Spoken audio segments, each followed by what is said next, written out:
Are you an HR leader or have another role in an organization and you're tired of seeing people suffer? Well, welcome to our secret society where we're going to talk about those problems and what you can do to help fix them. I'm Dr. Alessandra Polizzi. I am the CEO of Verdant Consulting. I'm Joanna Blomstrom. I'm a reluctant social entrepreneur. And together we talk about people, technology, and the workplace every week. Come join us.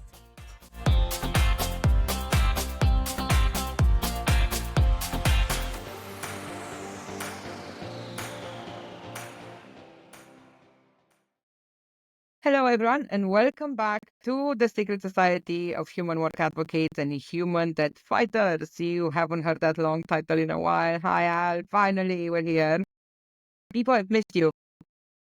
I've heard you've been very missed. And we're here because we could not ignore the situation we're going through, which is, are we being serious? What is Amazon doing? That's the theme of today's mini episode. Where were you when the news broke? I was actually, believe it or not, I was on a panel in front of about 4,500 HR professionals, and somebody put it in the chat, and I was floored. And of course, what was I talking about? I was talking about creating a psychologically healthy and safe workplace. And they mentioned, oh, by the way, Amazon is not asking, requiring everyone to come back. What do you think of it? And I'm just like, yeah. And one of the panelists even said, well, I think that they'll be left with the people who couldn't get a job someplace that isn't like that. Right. So I think it's so short-sighted. And again, there's zero data behind, zero ROI behind any of these decisions, which I find fascinating. I was How on a about you? podcast. Someone told me that, and I thought, well, there's loads of sound bites, and I wrote so extensively about Elon, and that's ridiculous. They're not really going to do that. And this person let me finish saying all that, and they were like, no, I'm pretty sure this is a thing. I think you're wrong, and it's a real thing. And double checked, and it was. But it's just I don't really know 3 weeks into it or whatever, however long it's been, where to start, and whether or not this is anything more than a clear house for now, and then they'll do a U-turn. I don't know. I'm hoping that that's the case. Even then, that's probably that horribleness of having just tried to clean their people would be a more acceptable outturn, really, than really looking at forever. I mean, it's the drama of it is not really what Amazon is doing in my mind. The drama of it is what soundbite does that give to the hundreds of thousands of absolute insane CEOs that were ignoring the data anyway. So what do we do now if we don't even have the bigger Silicon Valley people holding on tight to what they've won? And it's bad in so many ways. Yeah. And let's talk about why it's bad, right? So I think one is nothing has shown that we're more effective or more efficient when we're in person. In fact, the opposite is true. Two, the cost that you're basically pushing to employees so that they can subsidize your comfort with making sure they do work. And then I guess third is the distrust and undermining of trust that creates, which is you don't trust me that I'm going to do work if you're not watching. I mean, those are like the most basal, absolute tenets of why this is wrong. And then to me, this is almost like the Concorde, right? It's like pulling it off the market. We went that far, and then we just couldn't keep up with the progress we had given ourselves, and we had to take a step back. It's an absolute insane world to believe that our kids will actually be forced into an office after we have proven so definitely that it is a bad idea. And I think it ignores completely the vibe and reality of the workplace. And I think this is not a moment. I think it's unfortunately almost like an alternate reality simulation joke, because if it continues that way, we're going to be looking at not only reversing the progress we got due to the pandemic and so on, but a number of other factors are coming in that had just recently started to be a conversation that we were having. We were talking about genuine inclusion, and we were talking about intersectionality, and we were talking about trauma-informed generations, and we were talking about people in the workforce that are new generations that need a very different set of adaptation. Well, let me tell you, all of that conversation, all of it, everything we've discussed about human capital and why we care about our humans goes right out the window the second we are going to have a genuine RTO mandate. And can we afford that? Can anyone in any industry genuinely, sustainably going forward afford that? In particular, because I don't know how many of the people listening to us know that I host another thing called Neuro Spicy at Work. And the conversation there is genuinely around the impossibility and lack of willingness of an entire population of newly diagnosed neurodiverse people to ever interact in an office situation again. And I think if we take only those out, in particular in industries such as science and technology, you are going to be left with a very, very small number of professionals. The ones you're going to have are not going to be good quality at the very minimum. If we ever talked about talent, this is the time to be serious. Yeah, absolutely. I mean, especially with it evolving, so everything evolving so quickly with AI. I mean, AI doesn't need to come into the office, right? So we're it becomes this kind of reverse prioritization. Um, and look, this comes also on the heels of many companies, including the one we're talking about, um, starting to do Right. away with their DEI or removing E Right. from the conversation. So now we're just talking about inclusion, but we're not interested in equity, nor are we interested in belonging. Which, I mean, those things came up for a reason. And so as those are starting, I mean, I think that there's just a ripple effect to this kind of um, pulling of the reins, Right. I would call it, like that. We're trying to drag back progress um, in a way that is just it's And painful. it's combining it at the absolute worst time with the wave of layoffs we've had in various industries where you have 1 in 3 professionals desperately looking for work. And the reality of it is people are going to take jobs out of desperation, even if those mean that they have to stay local, they have to show up for coffee in a cubicle and put themselves through insane bouts of absolute burnout. And I think we are severely underestimating. We talk about this a lot on this podcast. If anyone listened to the last season, we talk about nothing else but the human that we're creating. Well, this is beyond creating human that this is creating societal level trauma, I would say, if we simply go back on the idea of being able to work remote or at least hybrid. The fact that we have simply disregarded the idea of hybrid and then we have went straight to remote, straight to RTO is absolute insanity in my mind. And do you not think this is something I was toying with and I was discussing with the team? Do you not think maybe it's time for the regulator to step in and make it very clear that that's not an acceptable behavior from an employee? Uh, we're not really big on regulating businesses here in the United States. I don't know if that translates, but when we can't even get corporations to pay taxes, I mean, it's we're a little bit yeah, that's not really what we do, unfortunately. But I think the best way is for people to vote with their feet. And I think what will be interesting is, and again, let's just put more stuff in the lap of HR when we have to start letting people go who quiet hybrid. I don't know what you want to call it, but quiet remote. Um, because there are going to be people who just one can't come into the office. Maybe they're like me, they're a digital nomad, or they've been able Right. to relocate to places. We're in a housing crisis, right? So places where they can afford housing. Seattle isn't cheap.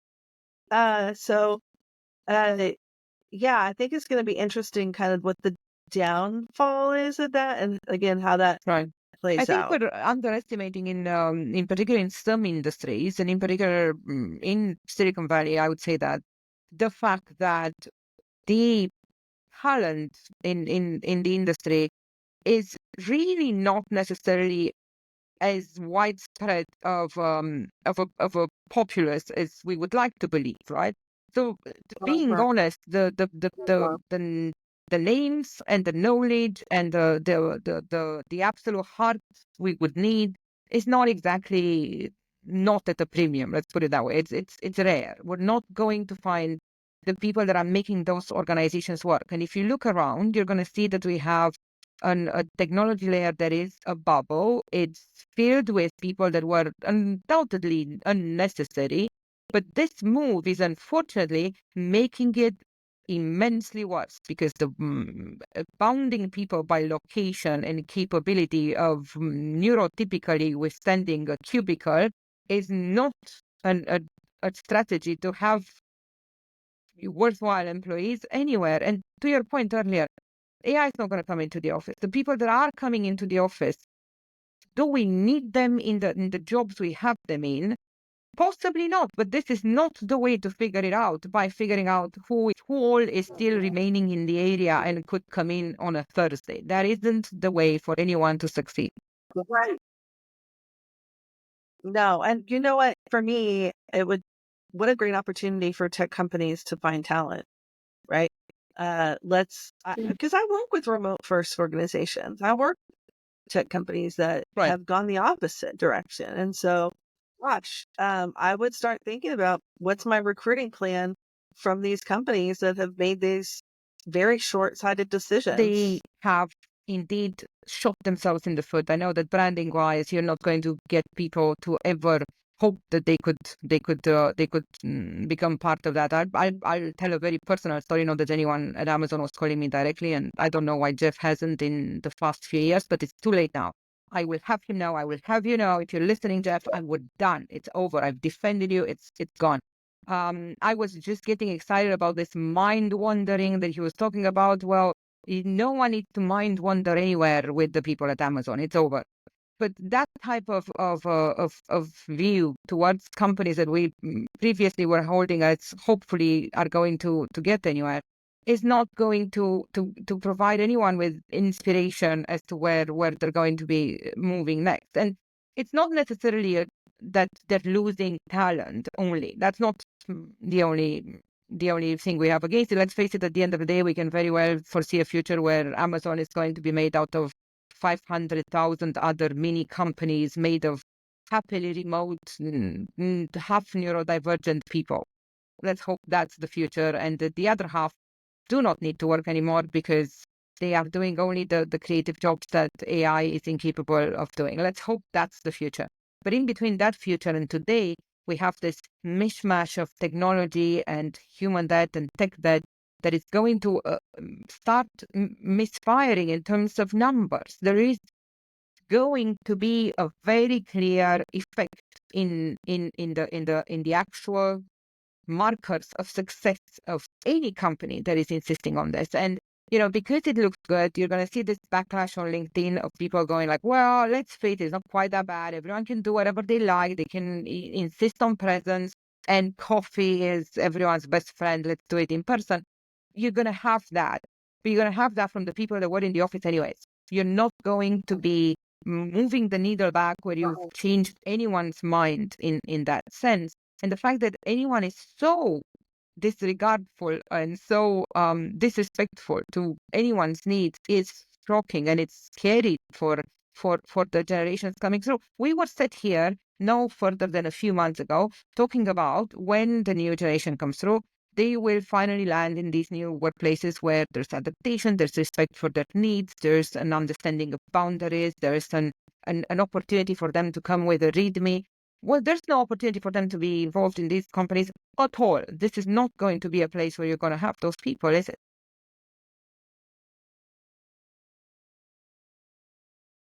Right. No. And for the ones who do remain, right? So let's just talk about that. Let's just say everyone is like, okay, fine, we'll go in. But look at the debt and the weight that you've put on the mental health of your and the performance of your workforce. I'm now having to waste time on things that are not value add, which we know increases the risk of burnout.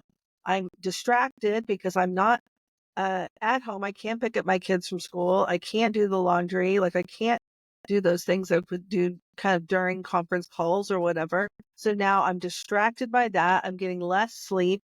I mean, I'm not really at my best. Well, when can I do research or innovation or creative thinking or decompress after a stressful call? Like it's just we've taken all of those things away.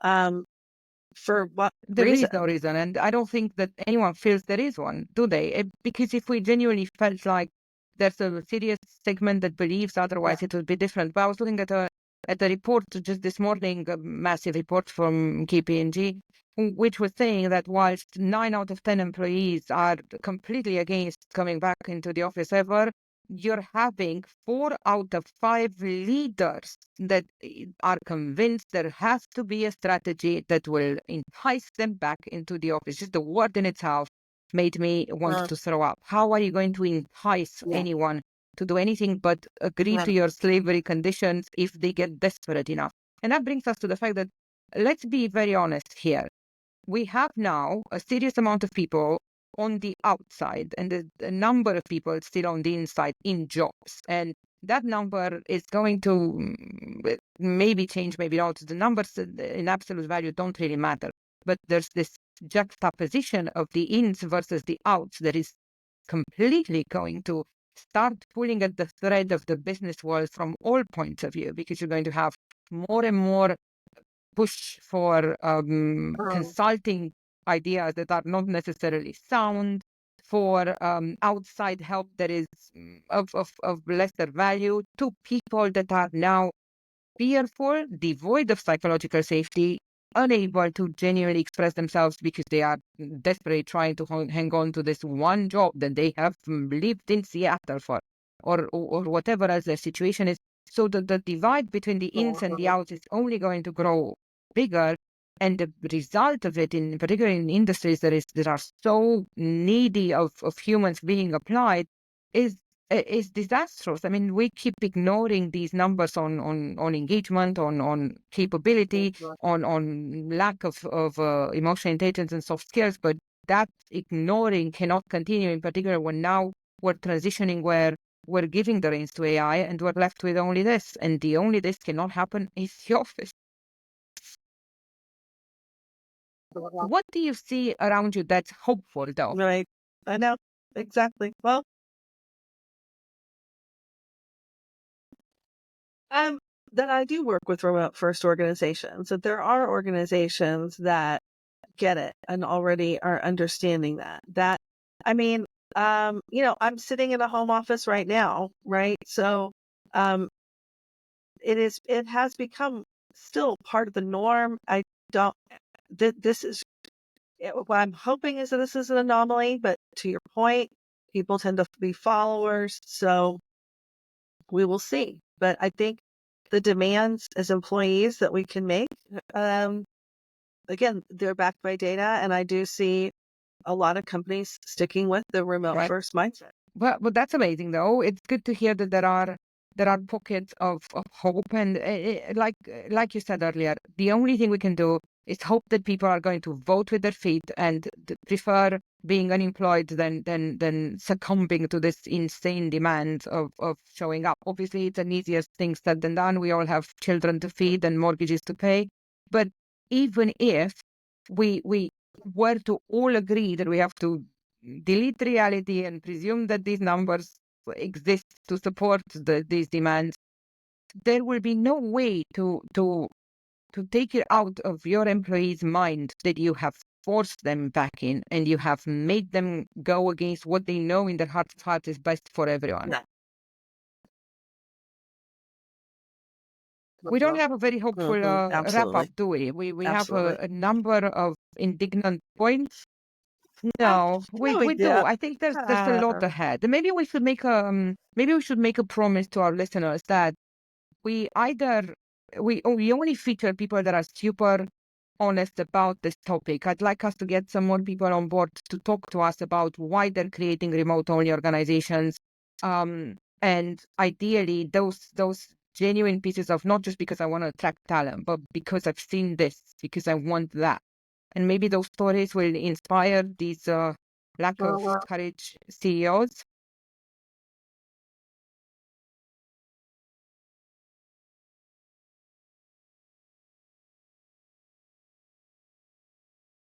We had a moment there where it wasn't quite that pregnant of a pause. We actually reconnected. I think But that's yes, great. we have to get to where hopefully we can get these people to tell us their stories. Why are they doing it? So if you're listening to this and you're from a remote-only organization, say so to our teams and we'll get you in so you tell us why you've decided to go the other way around, because we need more of those stories. I love that. So I we'll love leave it that. at that for now. A really quick one from us to say, come back, and RTO mandatorily is a joke. It's a lie. Don't let it stand, and do something yourself, whatever little thing you can do to vote against it, and hopefully that will change the wave of silliness we're witnessing Sure. today. Hopefully by Yeah, next time we talk, absolutely. we'll have some good things to report, such as some big giants saying, well, on the contrary, we're going to do it. Yeah. Thanks a lot for listening to us this time, and we'll talk to you next time. Bye. Bye. I have to figure